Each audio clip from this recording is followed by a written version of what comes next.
ఒక సాటి క్రైస్తవుడిగా చెబుతున్నాను.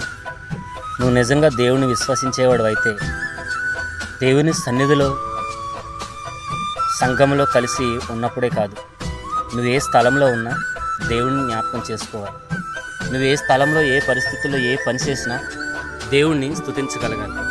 నువ్వు ఏ పరిస్థితుల్లో ఎంతమందిలో ఉన్నా నువ్వు కలిగి ఉన్న దేవుణ్ణి పరిచయం చేయగలగాలి.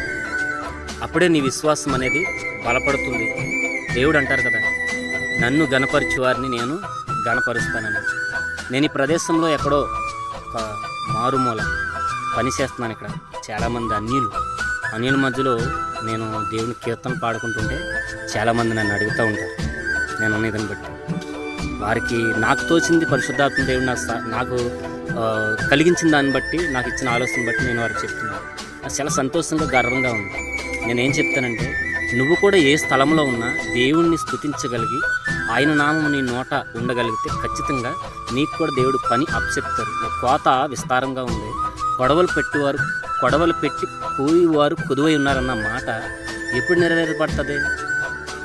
నువ్వు ఇలాగ ఎక్కడైతే అక్కడ నువ్వు ఉన్నప్పుడు దేవుడి నామాన్ని నువ్వు గణపరచగలుగుతావో అప్పుడే దేవుడు ఇచ్చిన పంట కోతని నువ్వు కోసేవాడిగా ఉంటావు. నేను క్రైస్తవుడిగా చాలా సంతోషపడుతున్నాను, గర్వపడుతున్నాను.